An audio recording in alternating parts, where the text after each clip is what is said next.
Fin the Week is brought to you by Indulge, a digital agency built on thinking for the global financial services industry.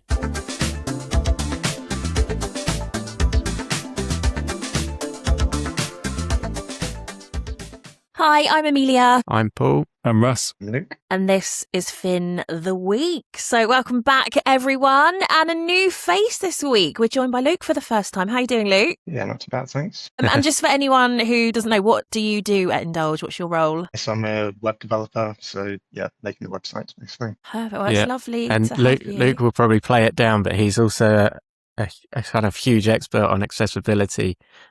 He's got a load of experience, hence his presence today. Amazing. Well, that is going to come in very handy. I actually thought, Paul, you were going to say something related to bar billiards then, for some reason. Yeah, but, he's also kind of maybe a world famous bar billiards player. Didn't quite go that far, but yeah. Actually. Yeah, Love that. So this week we're returning to our Consumer Duty teardowns, which you may remember from last month, because when we first looked at them, I think it's fair to say we were all quite surprised at the scale of the accessibility issues. So for those who haven't yet heard those episodes, Rush, do you want to give us a recap? Yeah, so I mean, we kind of went into the teardowns, I think, expecting there to be quite a few accessibility findings. Just from what we know about the landscape of the web, kind of generally, it's kind of almost every single website, a large proportion of websites kind of fail on what's known as the Web Content Accessibility Guidelines, and against the kind of the requirements of the Web Content Accessibility Guidelines. And there's a number of different checks covering all ranges of kind of access needs. So yeah, it wasn't a huge surprise to find that half of what we found in the teardowns were accessibility findings. And we published an article this week as well, just kind of outlining who those affect. So yeah, it'd be good to get into that in a bit more detail and discuss, some of the people who are going to be struggling to use these websites. And just for your normal kind of average user, they wouldn't even be aware. And then also alongside that, the obligation that regulated firms have to make their websites accessible, to make sure that consumers can understand what they're buying, and also get the support that they need throughout the life cycle of the products. Before we go into all of the findings, is it worth us kind of addressing what actually is the Web Content Accessibility Guidelines? Because we talk about it all the time, like internally as a company, but it's I often think, do people outside of the agency and web world really even know what this is? So who wants to give an overview? Yeah, absolutely. I mean, the Web Content Accessibility Guidelines is something actually put in place by W3C. And people might not know what W3C is, so you probably need to backtrack a bit further than that. But essentially, the internet itself was invented by Tim Berners-Lee in 1991. So a long, long time ago. I was 10, which kind of shows my age. He founded W3C, which is the World Wide Web Consortium. They put in place a set of guidelines and standards, which even if you're not techie, you might have heard of something called HTML, might have heard of something called CSS, might have heard of something called URLs. Those were all put in place when the web kind of started, the kind of commercial internet. Were put in place by W3C.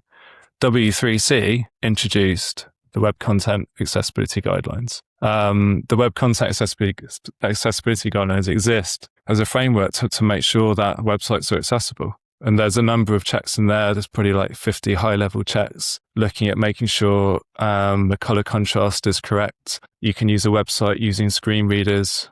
You can navigate a website using a keyboard. You can use it, in kind of situational needs where you might be looking at a screen in like bright glare, or you might be in a noisy environment without headphones, so you need captions on your video. And all of this was like introduced by basically the consortium who kind of built the internet, the commercial internet as we know today, and that's where it came from. So it isn't just a kind of random set of guidelines by like a third party. This was introduced by W3C. They also more recently introduced a kind of a layer on top of that called ARIA code, which we might kind of discuss a bit today, which is almost a bit of a hack to make websites accessible and kind of override some of the semantic code. Probably getting a little bit perhaps so technical, but that's kind of where it came from. And I think that kind of framework which W3C introduced has been adopted by the UK government. So they make sure that most of the public sector websites conform to WCAG A 2.2, which is the latest set of accessibility guidelines. And then also FCA recommend that regulated firms abide by this WCAG regulation, or WCAG, as you kind of hear people refer to it. That's the background. In terms of the ins and outs of what it is, I mean, Luke could probably explain in a bit more detail, because Luke, you've actually done some accessibility auditing as well in kind of great detail. That's the history of it. Yeah, I was going to say, a question I was going to ask you, Luke, was quite often we'll read briefs for projects, websites or apps or whatever, and part of the brief will just have a passing comment of must comply with WCAG to AA standard. And I suppose the first question is, what do people mean by AA as opposed to something else? And the second question is it as simple as treating it as a checkbox exercise? Or my understanding of the guidelines is that they're not all just a thing you can tick off a list. They're more like things you can apply depending on the context and stuff like that. Yeah, so the first question, there are three kind of tiers of the guidelines. So you've got single A, AA, and AAA. Single A is kind of the weakest set of guidelines, and for the most part, most websites will kind of comply to that naturally because they're quite easy to do.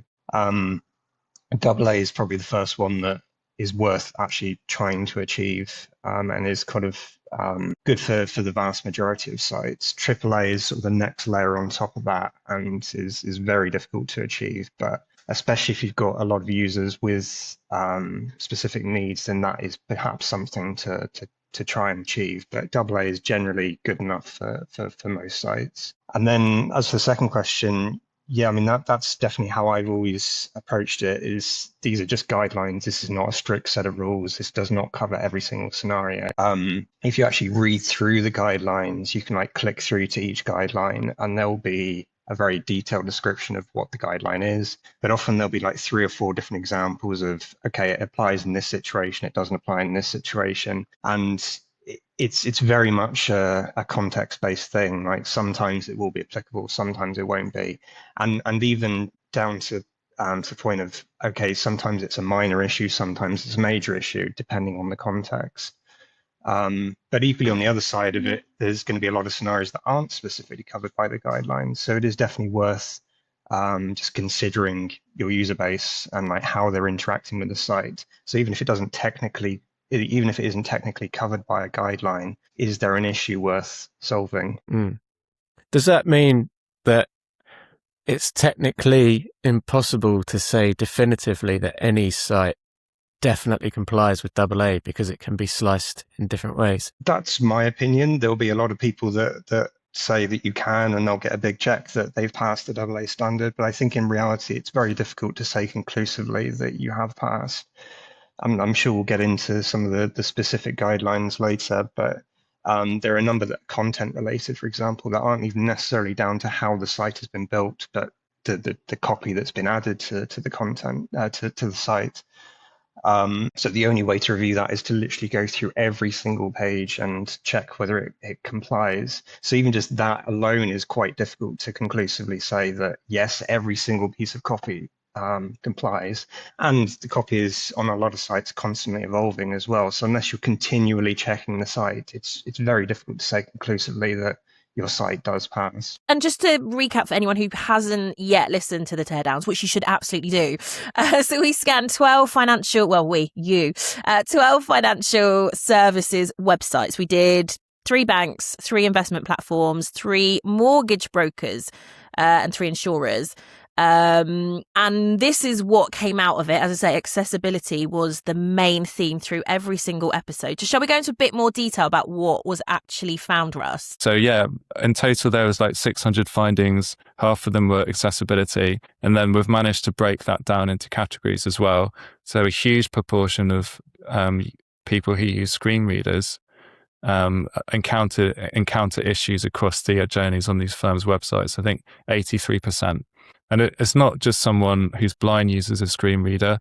You could have a learning or cognitive disability and rather use a screen reader because you understand the website better through audio. And there was like quite clear like technical issues where which would kind of jumble up how a screen reader announces the page.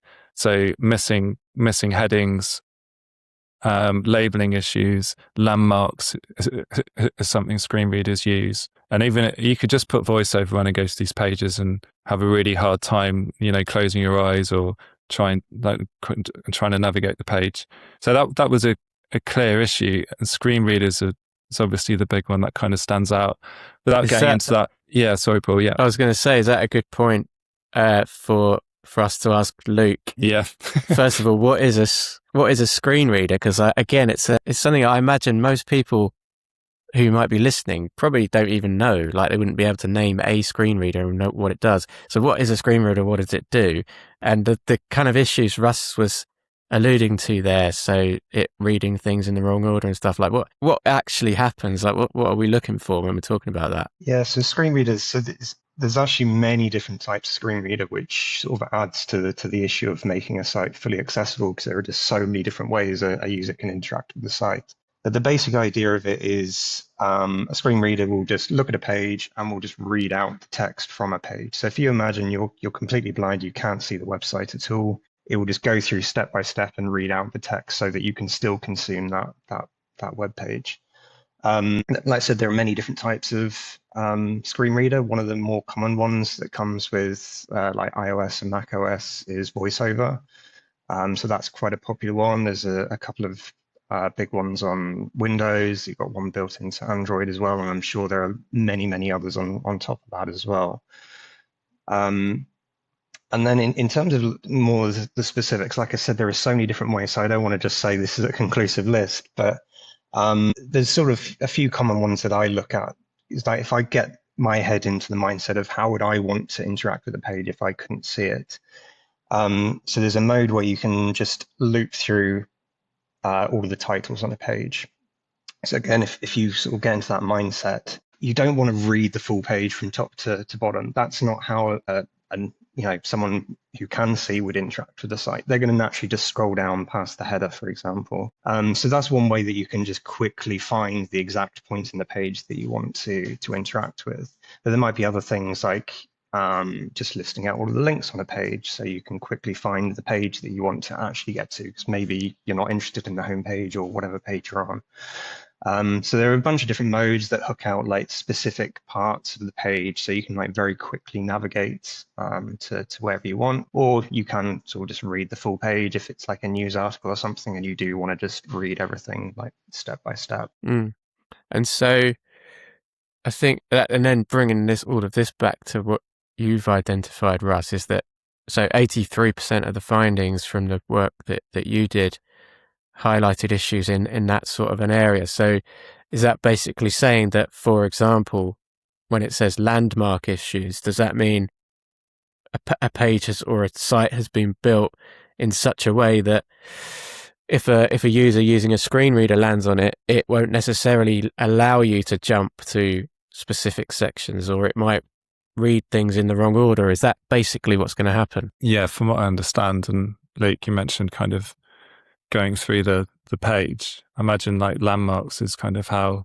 the screen reader knows where to go to next. Yeah, I mean, landmarks is another a really important one, and it sort of does what it sounds like it will do. It kind of describes key sections of the site. So this is the header, this is the main content, this is a sidebar, this is a footer. So yeah, again, it's just another way of quickly navigating to the section of the site that you want to actually read. Mm-hmm. Mm. I find this whole thing really fascinating because it's like a whole like unseen world for. So if you're looking at a page visually, it might look perfect, but if it's not been built with this stuff in mind, it could be a complete disaster for somebody who relies upon a screen reader, and that's kind of what we found, isn't it? Yeah, and I think, I mean, in my article recently as well, I kind of commented that it's almost it makes websites easier for everybody to use, whether you're disabled or not, because there's so many circumstances where an alt tag, for example, would be useful. So if you've got low bandwidth, it would display the alt tag instead of the image. So that, you know, from like a situational accessibility perspective, perhaps you're on like really low bandwidth. You know, there's a lot of people using kind of bandwidth maybe when you're traveling on a train or something like that, and the images aren't loading. You're still understanding what should be displayed with alternative text, and alternative text was one of the things that we found. And we've kind of directly related that to kind of screen readers, because the screen reader wouldn't know what the image is without the alternative text there. But there's loads of situations where just accessible websites are just better for everybody because of different scenarios you're in, or that they're just, without knowing it, what would be quite an interesting exercise is doing some usability testing on a website that at first glance, it didn't have all of this, like color contrast was slightly off. Perhaps it didn't use the right language. There was a few like labels missing on forms, or perhaps they weren't written in the right way, and then run the same text on a site that looks very similar, but ticked as close as you could, ticked the box for accessibility. Be a great exercise, wouldn't it, to kind of track a few metrics like satisfaction and time completing tasks and that side of it. I think I've just given myself my next project there. Seems like we've got another episode coming on, Russ. So we talked about screen readers. What else did we find specifically? After that, we found that keyboard usage was quite high, nearly 10%. And this is a really interesting one. I mean, I know people with RSI who often need a break from using their mouse. I had shoulder surgery a couple of years ago, and I remember trying to like, I couldn't use my arm. So I was actually like using a keyboard with one hand for a while. Thinking this is where that kind of, where the ratio of people at some point in their lives will kind of need to use like websites in a different way kind of comes into play. And for a period, I couldn't use a mouse particularly well, and I was doing keyboard navigation. It's quite an interesting area, because a bit like kind of screen readers, if it's not set up correctly for keyboard navigation, you just get completely lost on the page, and it's quite frustrating. If you tab through a page and it isn't set up for keyboard navigation correctly, then it's almost unusable. So we found that. Maybe that's a good time to ask you, Luke, as well. I guess there seems to be a difference. Perhaps or is there a difference between setting up for a screen reader and a keyboard only user, like technically? Yeah, there is. I mean, there's certainly a lot of crossover, because again, like if you imagine you're completely blind and using a screen reader, you're not going to be using a mouse because you have no idea where the mouse is on the screen. So you will naturally be using a keyboard as well. But yeah, like from a technical standpoint, there's definitely different things that you'd apply for like keyboard navigation. So like the common ones that we see is you need some kind of visual indicator of where, like what you are selecting with the keyboard. So typically that will be like some kind of outline or glowing effect around the element. And a really common one is that is just not there at all. So you literally just, even though you can technically navigate with the keyboard, you have no idea what you're actually clicking on. So it makes it very difficult to actually do anything. And then the other common issue is the the sort of navigation will just get stuck somewhere. So there'll be some kind of script that overrides things for whatever reason. There may be a legitimate reason that overrides it, but then you just get stuck within a particular area and there's no way to escape that with a keyboard. Again, this just makes it completely useless for keyboard navigation, which is not ideal. And I think on a separate point, sort of going back to your point about accessibility not just being for people with disabilities, I often use keyboard navigation. Like if there's a site that I'm using regularly and I need to do a repeated task, it's generally a lot quicker to use a keyboard to quickly navigate to the thing that you want to interact with. So if you've got like a lot of repeat users on a website or a web app, it has a lot of value, not just from an accessibility point of view. That's a really good point, isn't it? Because we've worked with like financial regulators who they will have documentation on their website that they know legal professionals will access day in, day out, and there's a good chance a large number of them rely upon what you've just described. But I was going to ask a question while we were talking about both screen readers and keyboard use. How much when you come to building a new, say, website, does taking care of this stuff create extra work, or is it just more a question of doing stuff in the right order and taking a bit of extra care? Is this more work or is it just the right work? I suppose is the question. Great question. It is. I think it's a combination of two. I think, especially with the modern web, it's very easy to make an accessible website. The problem is there's a lot of developers that have learnt doing things the old-fashioned way that just is not accessible. But in HTML, so there are a lot of HTML is built up using tags, so you can describe what an element is on the page. And historically, you would use basically one tag for everything, and you would just style it in a different way. But these days, there are different tags for different things. So I can describe, okay, this is specifically a navigation, or this is a sidebar, or this is a footer. And if you use that tag, it just comes with all that information. So we were talking about landmarks before. If I put a footer tag, it's just inherently a footer. I don't need to do any extra effort to describe it as a footer later. And that goes for a lot of things. So like we talked about keyboard navigation and having like the focus style so you can see where you are on the page. That is there out of the box. The problem is a lot of frameworks, especially historic frameworks, suppressed that. So it just completely hid it and made it very difficult to override that, to add it back in. So especially if it's a legacy website, there's a good chance that that's there. But it's actually more effort to take that away than just leave it there in the first place. But then equally, there are things that do require a little bit of extra effort. So if you've got, for example, like a menu that has like a drop down, so there will be a little bit of custom scripts to implement that, and then there'll be a little bit of extra effort on top of that to make sure that you can navigate with a screen reader and you can navigate with a keyboard. But generally speaking, as long as you plan it out from the start, it's not that much effort. Where the effort comes in is if you build a site and it's not accessible and you need to retroactively fit all of that stuff in and it's just not been designed for that in the first place. That's where all the effort goes. We'll probably talk about well, just on the topic of building as well. Like, surely now though, using AI, you just ask Claude or whatever you're using to make your website fully, WCAG 2.2 accessible. It feels like that isn't happening, and that's kind of a real surprise. Because looking at going back to WebAIM again in the report, what always surprises me is that the home pages and websites are getting more and more complicated.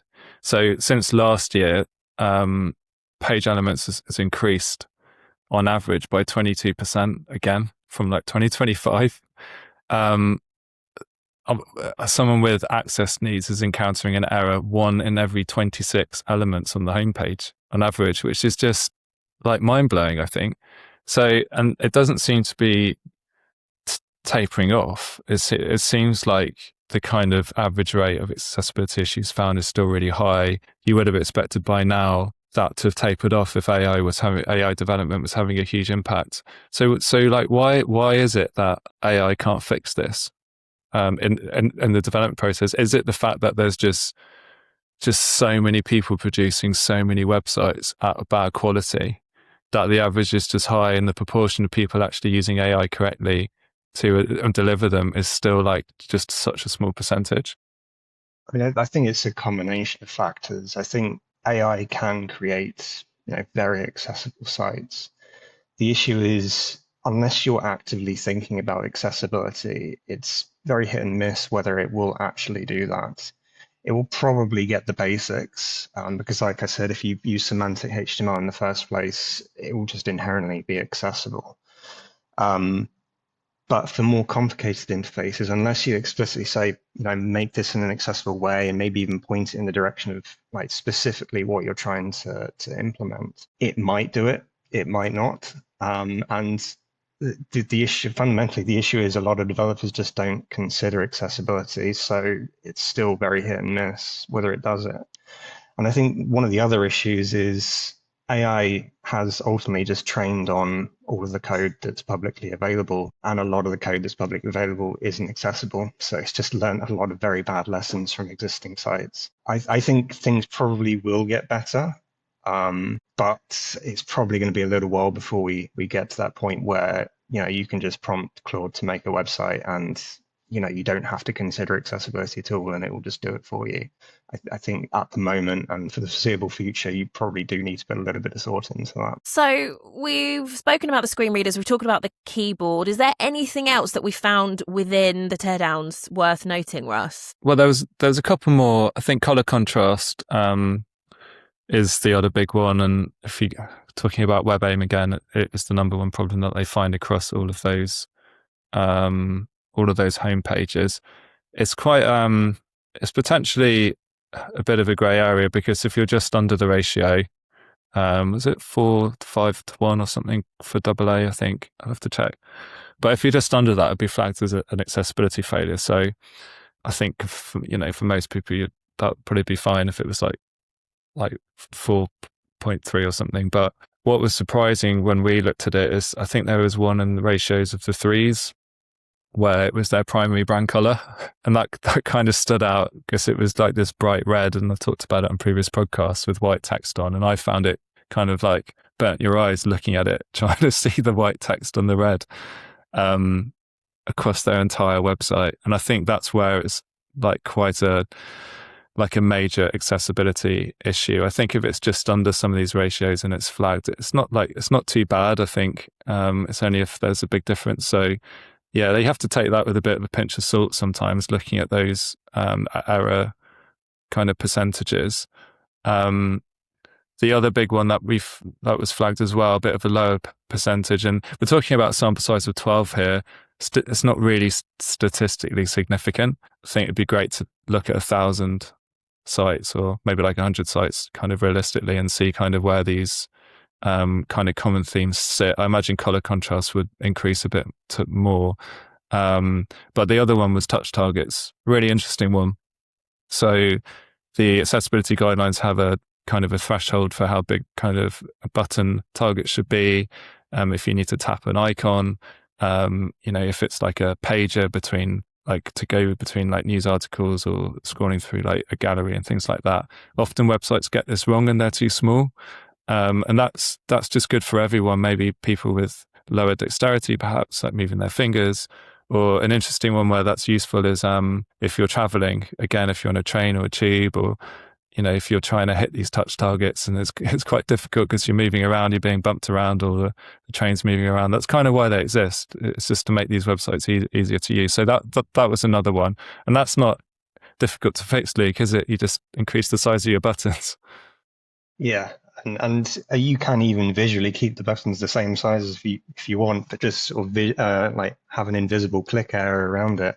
So you don't even necessarily need to change the design to accommodate this sort of thing. And would that be, for somebody who knows absolutely nothing about this, it seems such a simple ask. It seems that anybody's going to look at that with a naked eye and be like, that looks a little bit small. Why does it end up being incorrect? Is it just, purely a visual, it looks a bit better, a bit smaller? How does it end up like this? I think fundamentally it's an issue with the design system. if we're talking from a production process perspective, you'll probably find these don't have design systems, and there's hundreds of different sizes of buttons and icons and these little things that you kind of click on, and it affects a wide proportion of people. We think, oh, we're specialists in the industry, people won't understand what we're talking about. You guarantee, how many millions, billions of people are using like interfaces today on social media and, to kind of manage their finances where they're using their phone and they're kind of clicking on these little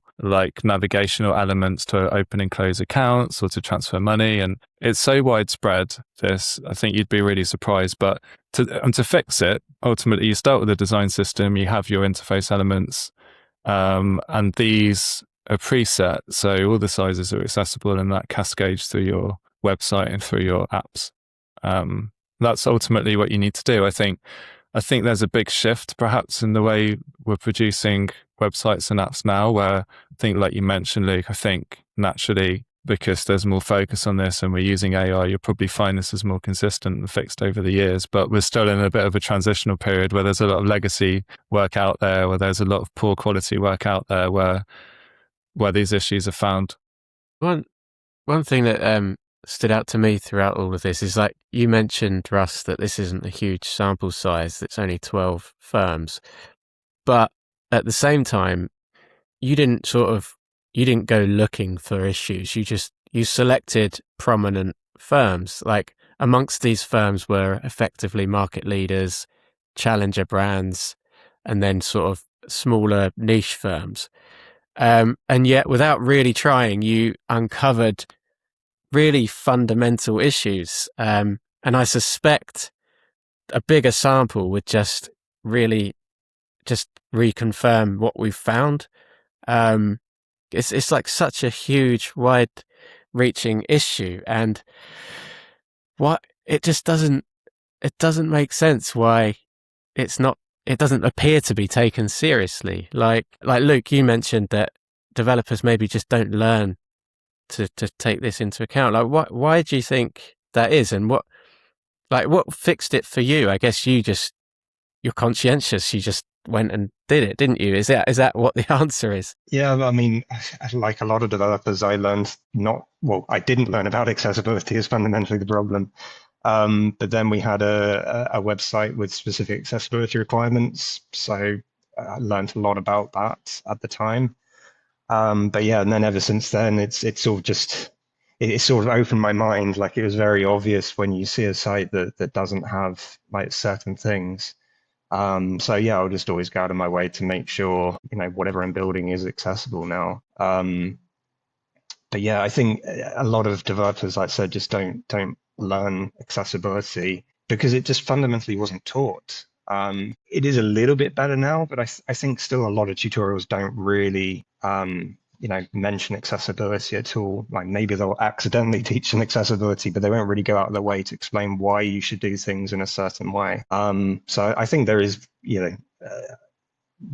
a lot of opportunity for people to actually have like accessibility tutorials to like actually explain how to do things correctly in the first place.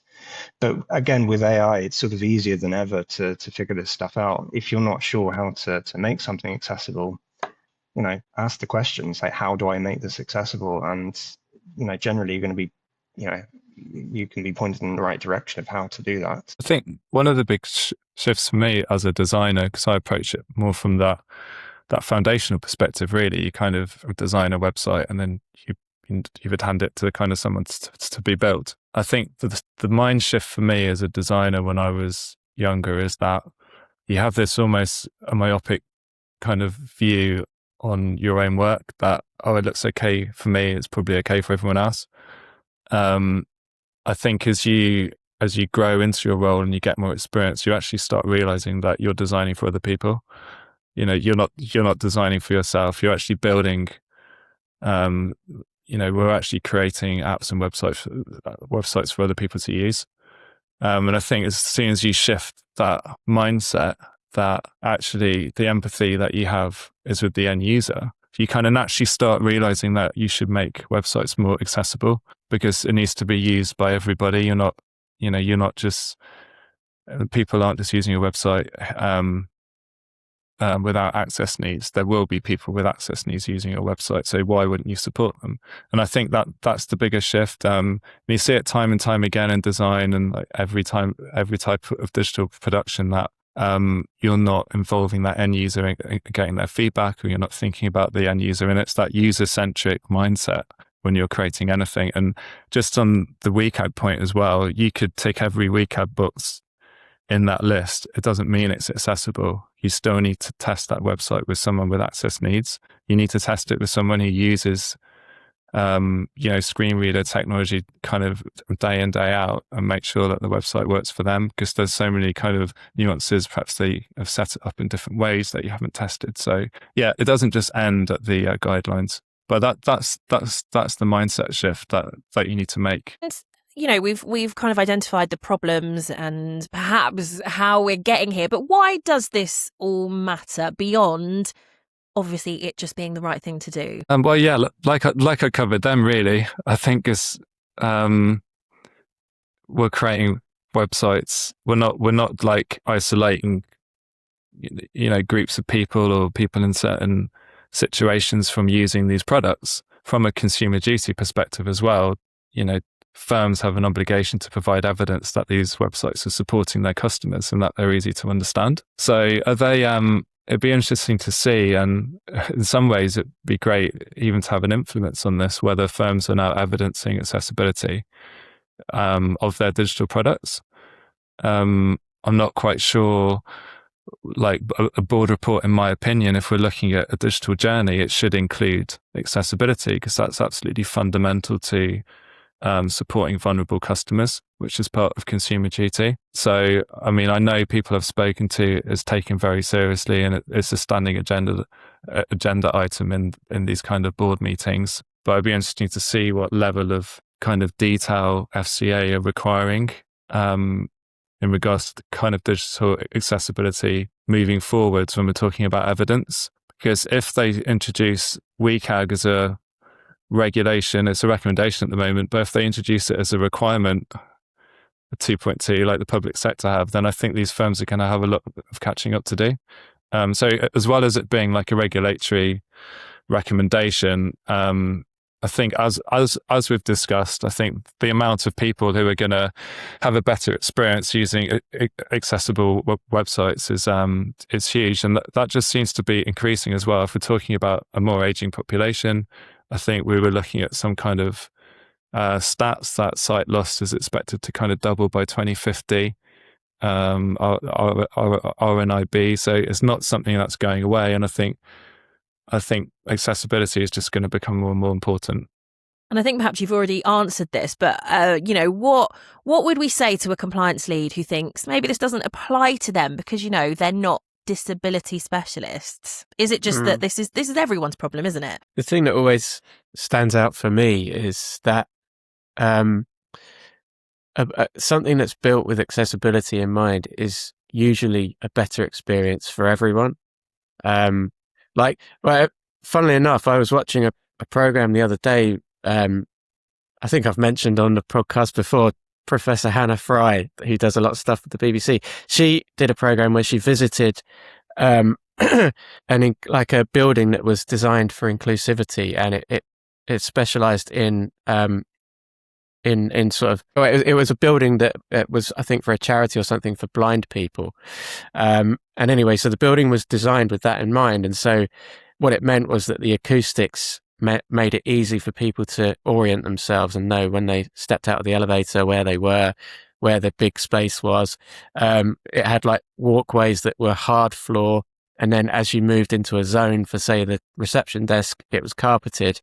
And so simple things like that. But the takeaway from it all was that it was a more pleasant building for everybody. Like, so people who couldn't see reported that it was like just a much easier building to navigate. There wasn't overwhelming noise reverberating around. They could work their way around the building. They knew exactly where they were. But for Hannah Fry, who was walking around, her experience was this is just a really cleanly, smartly designed building. And I think the same can be said of web applications and websites. If it's designed with accessibility in mind, everybody appreciates it. I would argue. I think the other thing that I think is worth thinking about is how do you how do you encourage a sort of a compliance lead to experience a website not just visually, but how could they? Are there simple things like Luke, for example? Like, are there things you would say to somebody like, well, to put yourself in the shoes of somebody, you navigate the site with your keyboard or stuff like that? Are there things like that that we should be encouraging? Yeah, I mean, absolutely. I think the screen reader one is probably the biggest one for me because it is just, as someone that just interacts with a website using a keyboard and mouse, it's just such a fundamentally different way of interacting with a website. So the more I've done accessibility and tested things, I've got into the habit of literally just having the website on a different monitor that I'm not even looking at, opening up a screen reader and just trying to navigate the site. Not just necessarily going through the checkbox of like, are there headings, are there links, et cetera, but actually trying to navigate the site. Are there any issues that I keep running into? And like you said, Russ, like there are a lot of things that aren't necessarily covered by the guidelines, and that is a good way of picking up on those things. Another sort of simple way of doing this, we sort of touched on landmarks. I can't remember the name of the plugin off the top of my head. In fact, I think they might even be built into the browser dev tools these days. But there's ways of visualizing the landmarks. So even if you don't necessarily want to use a screen reader to check whether the landmarks are correct, there's a way of just putting little boxes on the different landmarks with a little label saying, this is the header, this is the footer, etc. So it's just a nice, easy way to check that stuff, even if you don't want to go the full mile and use a screen reader to navigate the site. And there's just a lot of tools out there that will do that sort of thing, which will help you see things from someone else's point of view. So like another good one is, like we touched on color contrast. There's plugins that will show a website as if you were colorblind, for example, and will have different types depending on which type of colorblindness you have. So you can very easily see what the issue is someone else might be facing, that actually this link isn't visible on this background or whatever the issue is. Yeah, I don't think it's a big compliance task, is it? Although it depends how broken these websites are. I mean, we're kind of finding a lot of issues, and there are a lot of issues, but from a compliance perspective, I guess that they look at their key journeys, which is, applying, onboarding, maybe servicing, like exiting, finding help and support. And they could just look at those and be like, can someone use this process using a screen reader or a keyboard? Look at those two, and even if they just look at those two and color contrast for those journeys, and just kind of have 3 or 4 checkboxes, because we were saying there's a bit of a crossover between kind of screen reader and keyboard usage. So if they get that right and look at color contrast, which would cover low vision and also colorblind users, all of a sudden, even just with those 3, if they look at those key product lifecycle journeys, they've all of a sudden made everything a lot more accessible. I think it can maybe seem a bit overwhelming when you mentioned when people talk about WCAG, and also when we talk about WCAG, that it's difficult to comply to it 100%. So perhaps that isn't the right angle to convince these firms to make their products accessible. Perhaps forget about that. Think about what people are using to access your website and how you can fix it for them. And maybe looking at it in a different approach, that can be the recommended guideline, obviously, but like maybe they need to look at it in a slightly different way. And the point about, is it a case of reviewing critical journeys first and then going further and further if you can and want to? So, on an e-commerce site, it would be about making sure someone can buy something easily. But it doesn't necessarily mean they can read the blog. You do stuff in order, I suppose. Maybe that's another pragmatic way to look at it if firms are concerned about. I suppose the biggest concern is sort of retrofitting this stuff, because a lot of firms will have legacy systems and it's just not possible to retrofit. And I wonder if that's the reason the FCA don't go further and say that you have to meet AA standard. I wonder if their concern is that that's just too onerous for a lot of companies with historic systems.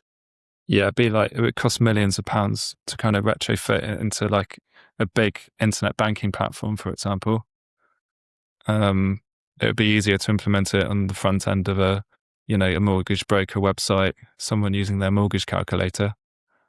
So there's different scales, isn't there? And because it would be a blanket obligation, perhaps you're right. Perhaps that's why. But taking a softer approach, definitely, and just maybe not having the kind of WCAG obligation, but just those simple checks with those core product lifecycle journeys, I think, or at least kind of where they are. Is their risk? Is it low, medium, high?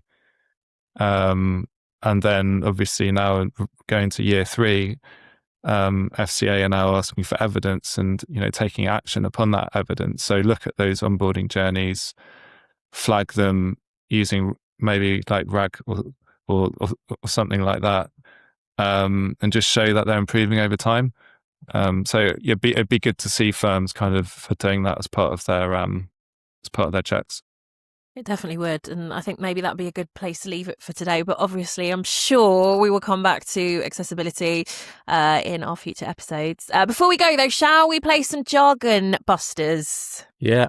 Yep. Let's give it a go. Luke, do you know how this goes? I'm vaguely aware. I'm probably Yes. not do very well, but That's all right. That's all right. So we have a list of industry terms, and each week I put the guys to the test to see if they can explain its meaning. Today's term is AER. What do we reckon? AER. See, I don't know what the actual letters stand for, but it's Right. to do with what's the word I'm looking for? It's in an interest on a loan, or it's the annual sort of amount that you accrue. I'm explaining this badly. It's something to do when you purchase a loan. You're on the right lines. I think so as well. It's kind of if you take out a savings product and it matures, and then you would get like a certain AER, but the actual acronym annual earning, is it earning? I can see you smiling, Amelia. I could have it wrong. You got the annual bit right. Luke, any thoughts? not a clue. I'm happy to go along with everyone else on this one. Is the R rate at least? Could be that. Yes, it is. So it's annual equivalent rate. Yes. And you were absolutely on the right line. Shows what the interest rate would be if paid and compounded each year. Yeah. So Okay. there we go. On the right track. I mean, didn't quite Do we get a point have for that?